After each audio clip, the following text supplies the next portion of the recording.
Welcome, curious minds, to a world of knowledge and discovery. Hello, dear viewers. Get ready to expand your horizons as we delve into Gwoya Tjungurrayi.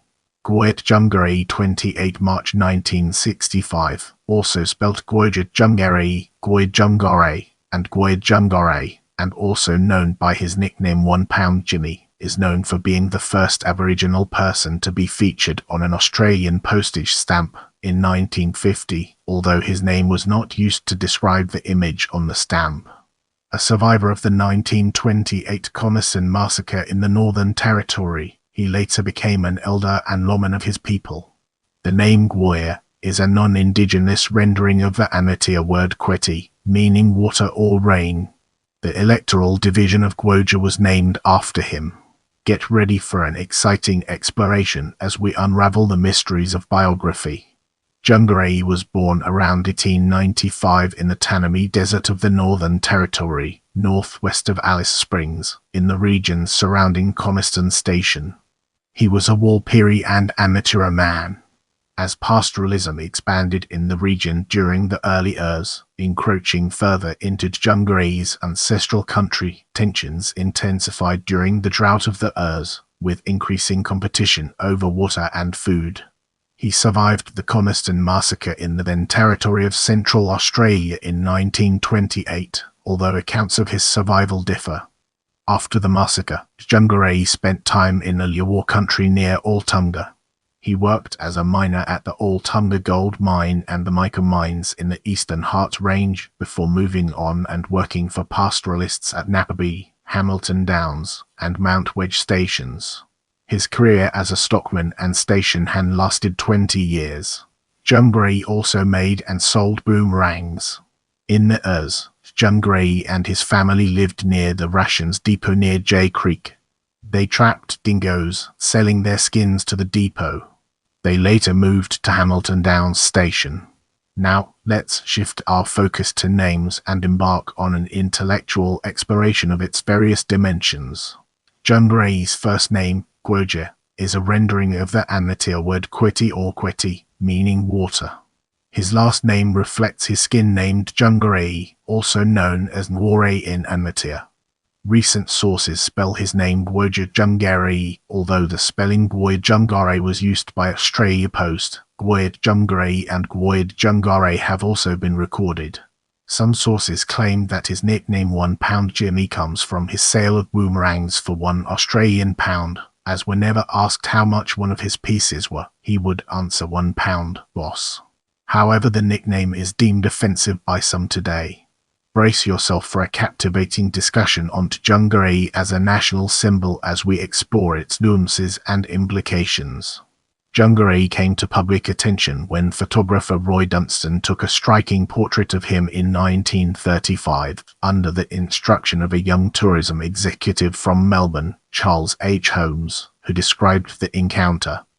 The image was used as the cover of a new tourism magazine called Walkabout in September 1936. It drew such a response that the magazine's editors requested that Djungurrayi be rewarded by the Department of Internal Affairs with a gift of camping equipment, including a camp oven. He featured on the cover of the September 1950 edition of the same magazine, the description reading Australian Aboriginal. Dunstan's original photograph of Djungurrayi and others taken during their meeting featured in magazines and early Central Australian tourism campaigns. Holmes claimed he used the images repeatedly, presenting Jimmy as a symbol of a vanishing race. Djungurrayi also appeared on the cover of Dawn, a magazine for Aboriginal people in New South Wales, in 1954. With the photos leading to international recognition, people regularly travelled to Central Australia seeking Djungurrayi's autograph or fingerprint. Newspaper reports suggest the attention was unwanted by Djungurrayi, who was working at Central Mount Wedge Station at the time. He even shaved off his beard at one stage to be less recognizable. In 1950 the image was used on an pence stamp and a 2 shillings and 6 half-crown stamp, which made Djungurrayi was the first Aboriginal person, as well as the first living Australian, to appear on an Australian postage stamp. The stamp was re-released in 1952, and over 99 million of the stamps were sold between 1950 and 1966. However, in 2021 it was discovered that his image was reproduced on an even earlier stamp, a stamp released in 1938 to celebrate the centenary of Gyeong. This stamp was only a collector's item and there was no decimal mark printed on it. Djungarrayi's image was used anonymously on the 1938 stamp, and he was just described as an Aborigine on the 1951. Djungarrayi appeared on the cover of Walkabout again in September 1950. As we progress through this video, let's now turn our gaze towards later life, death and legacy. Djungarrayi was respected as an elder and lawman of his people in later life, continuing to live in the Tanami region. He died there on 28 March 1965. He is thought to have been over 70 at the time of his death. His obituary appeared in the Northern Territory News and on the front page of the Centralian Advocate, a rare honour for an Aboriginal person at that time. The design of the Australian $2 coin was inspired by a drawing of Djungarrayi by artist Ainsley Roberts in 1988. The Northern Territory Electoral Division of Gwoja, created in 2019, was named after Tjungurrayi. Let's now turn our attention to family and uncover the fascinating insights it brings to the table.